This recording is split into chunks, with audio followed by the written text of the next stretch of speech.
Satu-satunya hal yang abadi adalah perubahan. Kalimat ini mungkin terdengar klise di telinga kita, membiarkan ia berbunyi tanpa respon apapun. Sumbang. Padahal seringkali tidak kita sadari, perubahan memang selalu ada. Begitu cepat, seolah tak ada yang pasti. Dulu, apa yang kita anggap benar atau stabil, kini tiba-tiba saja berubah bentuk. Tren dan keviralan juga dengan begitu cepat berganti. Rasanya seperti ada tangan tak terlihat yang terus-menerus mengaduk realitas kita. Apakah kekacauan ini memang bagian dari tatanan? Atau justru tatanan itu sendiri yang selalu berubah? Apa yang sebenarnya terjadi? Untuk menjawabnya, mari kita telisik. Jauh sebelum era media sosial dan disrupsi teknologi, di sebuah kota kuno bernama Efesus, hiduplah seorang filsuf yang telah memahami intisari dari semua ini. Sosok yang dijuluki si gelap atau The Riddler, namanya Heraklitus, dan ia adalah yang mencetuskan gagasan ini. Siapa Heraklitus? Heraklitus bukan filsuf biasa, berasal dari keluarga bangsawan. Dia justru memilih menyingkir dari hiruk-pikuk politik, bahkan menolak jabatan raja kehormatan. Katanya, dia tak mau terkontaminasi oleh kebodohan massa. Sosok yang mandiri, antisosial, bahkan cenderung sombong terhadap filsuf-filsuf sezamannya. Dia mengklaim dirinya self-taught, belajar dari dirinya sendiri. Hanya sekitar 130 fragmen atau potongan-potongan pemikirannya yang tersisa dari satu bukunya yang berjudul Periphysos atau On Nature. Potongan-potongan ini seringkali samar, penuh teka-teki dan sulit dipahami. Inilah yang membuatnya dijuluki si gelap. Tapi kegelapan ini bukan kelemahan, justru ini adalah cerminan sengaja dari realitas itu sendiri, yang bagi Heraklitus adalah realitas yang dinamis dan paradoks. Bahasa yang statis dan jelas mungkin tidak akan mampu menangkap esensinya.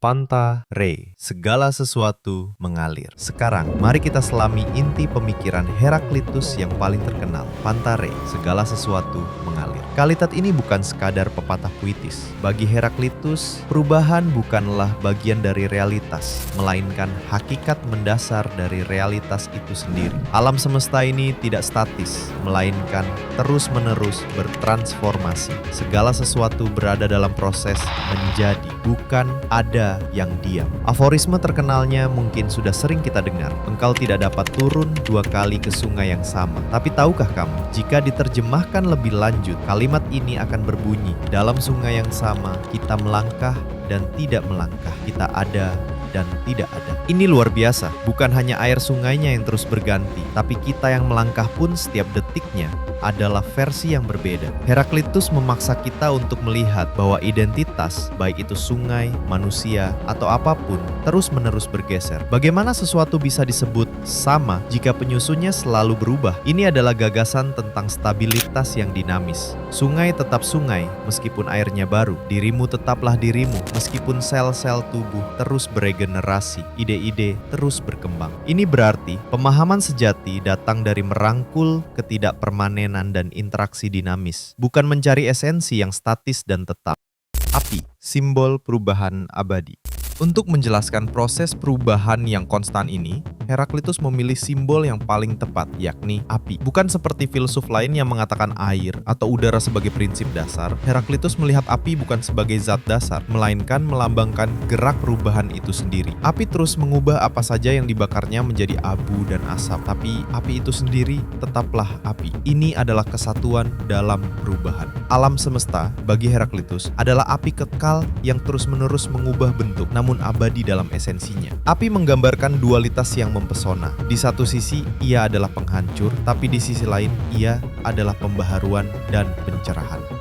Proses pembakaran menghilangkan yang lama, namun juga membuka ruang bagi lahirnya yang baru. Ini pelajaran penting. Perubahan, meskipun terkadang menyakitkan, adalah proses alami yang membawa pembaharuan dan pertumbuhan. Perubahan yang konstan ini tidaklah kacau, melainkan mengikuti tatanan rasional. Disinilah konsep selanjutnya masuk.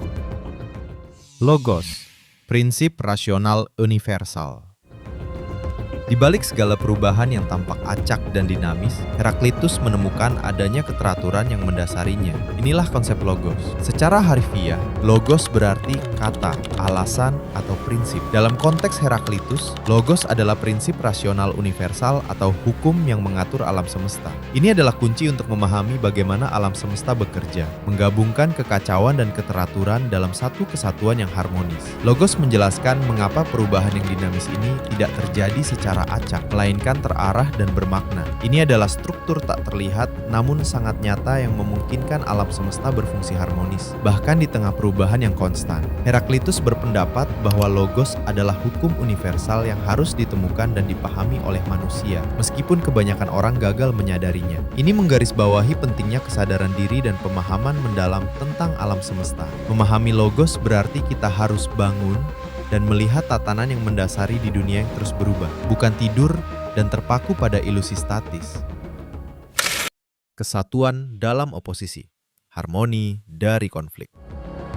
Dan inilah salah satu ide paling radikal Heraklitus. Konflik atau pertentangan adalah hal yang esensial dalam menciptakan harmoni di dunia. Dia menyatakan bahwa keberlawanan adalah prinsip utama realitas. Pernyataan terkenalnya, Polemos Panton Pater, atau perang adalah bapak segala sesuatu. Di sini, perang bukan berarti pertempuran fisik, tapi pertentangan atau ketegangan yang mendasari. Melalui pertentangan inilah segala sesuatu terwujud dan tersusun. Heraklitus berpendapat bahwa kita tidak bisa memahami satu konsep tanpa pengetahuan tentang lawannya. Siang tak ada artinya tanpa malam, hidup tanpa mati, sehat tanpa sakit. Hal-hal yang berlawanan itu sebenarnya satu dan saling bergantung. Meskipun ada pertentangan, Heraklitus melihat adanya kesatuan dan keseimbangan yang dinamis. Harmoni muncul dari interaksi konflik dan ketegangan antara kekuatan-kekuatan yang berlawanan. Ini dikenal sebagai kesatuan oposisi atau unity of opposites. Contoh lain, jalan ke atas dan jalan ke bawah adalah satu dan sama. Atau, laut adalah air yang paling murni dan paling tercemar. Bagi ikan, dapat diminum dan memberi kehidupan. Bagi manusia, tidak dapat diminum dan mematikan. Dari perspektif yang berbeda, hal yang sama bisa memiliki kualitas berlawanan. Ini menjadikan Heraklitus sebagai filsuf dialektis pertama yang melihat kebenaran muncul dari pertentangan yang disatukan oleh logos. Kenapa kita perlu Heraklitus? Sekarang, setelah 2500 tahun pasca era Heraklitus, waktunya kita merenung. Apakah pemikiran Heraklitus ini masih relevan untuk kita di era modern ini? Dunia kita hari ini adalah contoh sempurna dari Pantarei. Globalisasi, kemajuan teknologi yang eksplosif, disrupsi, krisis lingkungan, semuanya menunjukkan bahwa satu-satunya yang abadi adalah perubahan. Heraklitus mengajarkan kita untuk tidak hanya mengamati perubahan, tapi juga terlibat dengannya secara konstruktif. Bayangkan dalam konteks pekerjaan atau karir. Dulu, mungkin kita bisa nyaman dengan satu keahlian seumur hidup. Sekarang, kita dituntut untuk terus belajar, beradaptasi, dan bahkan mereinvent diri kita. Itu adalah semangat Pantarei dalam praktik. Konsep kesatuan oposisi juga memberi kita lensa baru untuk melihat masalah. Konflik di tempat kerja, perbedaan pendapat dalam hubungan, ketegangan sosial, Heraklitus mengajarkan bahwa ini semua bukan penghalang, melainkan justru mesin yang diperlukan untuk perubahan, pertumbuhan, dan mencapai keseimbangan dinamis. Menghindari konflik atau mencari stabilitas absolut itu sia-sia dan kontraproduktif. Filosofinya mendorong kita untuk merangkul ketidakpastian, mencari keteraturan di tengah kekacauan, dan memahami bahwa konflik bisa menjadi sumber pertumbuhan dan pembaharuan. Ini adalah alat praktis untuk menavigasi ketidakpastian, menumbuhkan resiliensi, dan mempromosikan pemikiran kritis. Heraklitus, si gelap dari Efesus, mungkin tampak misterius, tetapi pesannya sangat jelas. Hidup adalah tentang perubahan, dan di dalam perubahan itulah kita menemukan esensi sejati dari keberadaan.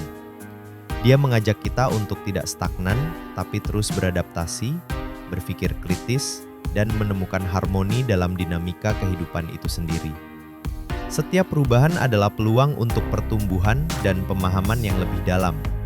Jadi, di tengah laju dunia yang tak pernah berhenti, ingatlah kata Heraklitus, segalanya mengalir, dan disitulah keindahannya. Terima kasih sudah menatap makna bersama saya. Jangan lupa subscribe dan nyalakan notifikasi untuk konten lainnya. Sampai jumpa.